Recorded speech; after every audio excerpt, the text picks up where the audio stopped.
Hey, what's up, everybody? It's Thunder Bob here, and I just wanted to do a quick follow-up video. I did a review for the Retroid Pocket 2 Plus a little over a month ago, and I've had some more time with it, and just wanted to give some continued thoughts on, the device. Um, Wanted to show you how to connect it up to a television or to OBS to be able to record footage and to play it on your television. And also wanted to share, my continued thoughts on the device, how well it's performing, what I like about it.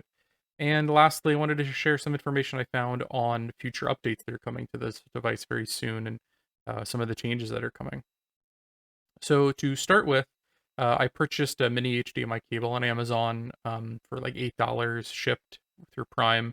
It was sold out through the manufacturer, but I figured any cable would work, and it did. I've got just a mini HDMI cable here, and I'm going to cut here to show you. I've got it hooked up from the device to a capture card with a loop on it. That loop is going to the HDMI input on my television. The other end is going to the USB port on my computer so that I can capture footage just like this. And it's a lot clearer. Still limited to 640 by 480, but it looks pretty decent. Um, this cable I mostly bought for the capture side of things. I don't plan on playing on it much this way. I've got other devices and even a computer right here that I think are better suited for that. But it's just cool that you can do the video out on this thing. Um,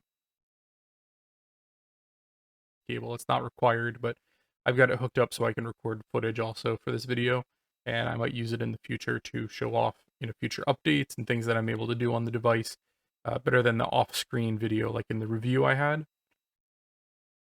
Next up, I want to give a quick update on my thoughts on the device.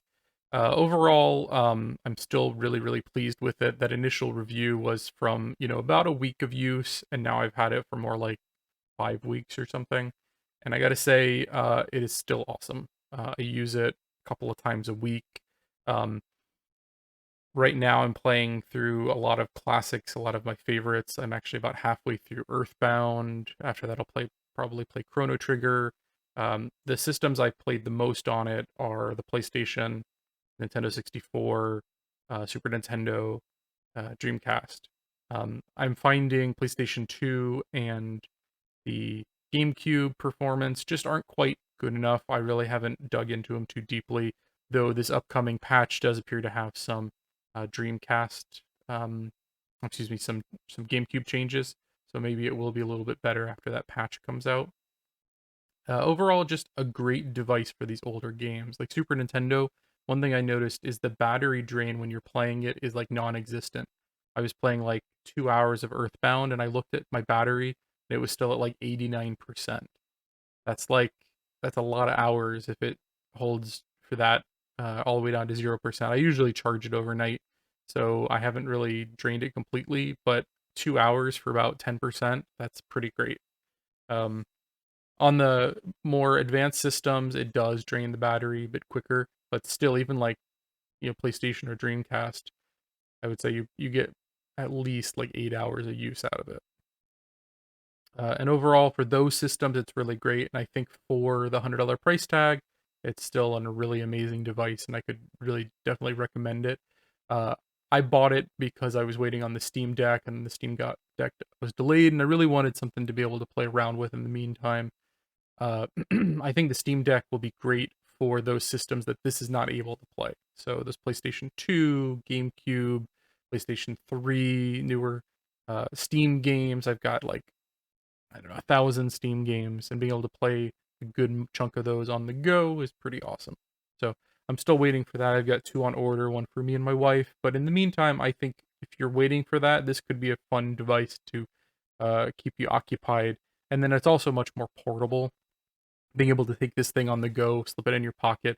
Whereas that Steam Deck, it's probably going to be for home use, or maybe like if we're going on a trip and I'm not driving, I might take it. But it's mostly like I'm laying in bed at night while we're just watching, some terrible TV, or we're just hanging out on the couch and I want something to do. That's mostly what it's for. Um, yeah, so really, really good device. Still recommend it.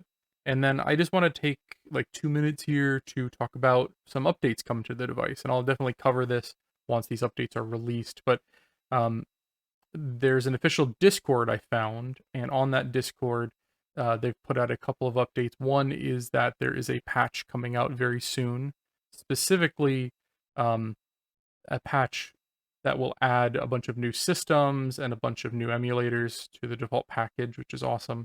And this patch is supposed to come out once the Chinese New Year ends, like the week after, which should be any day now. Chinese New Year started at the beginning of the month and goes for like 2 weeks, from my understanding. Pretty much all of China shuts down because everyone goes to their hometown to celebrate. Good for them, but it did delay a lot of people's orders, and this patch is not coming out until after that is over. But um, excited to check that out when it does. Here are the notes for that patch. You'll notice there's a kind of like a Excel image here with a bunch of patch notes, and then also a more lengthy post from one of the moderators. The biggest takeaway from this seems to be they're adding a ton of new systems. If the message up top is accurate, it looks like at least 30 new systems added to the launcher, new emulators, just some nice quality of life features like dimming the power charging light, dimming the light when you turn the device on. These are all kind of things I've noticed because I use this a lot at night, like after the wife's gone to bed and I'm just kind of laying in bed, and you turn it on and suddenly like the whole room is lit up. So that's definitely a welcome feature. And one of the complaints I had during that initial review is lacking some critical systems in the launcher, things like Genesis, Saturn, the Atari systems. And you can install their emulators because this is just running Android, obviously. You can install their emulators for that. But I really wish they were in the default launcher. And it seems like that is probably what is in the cards here with this update. So that's very awesome. Also, optimized settings for the Dolphin emulator, as I mentioned. GameCube, kind of hit or miss. Some games work okay, but overall, it hasn't been good enough for me to put a lot of time into it. Yeah, so update coming, I would say, based on this post in maybe the next week or two. And I will definitely be covering that more and sharing my thoughts on it and maybe doing some performance demos. And then maybe 6 months down the road, after I've played around with this a lot more, maybe I'll do like a 6 month review. So keep an eye out for that.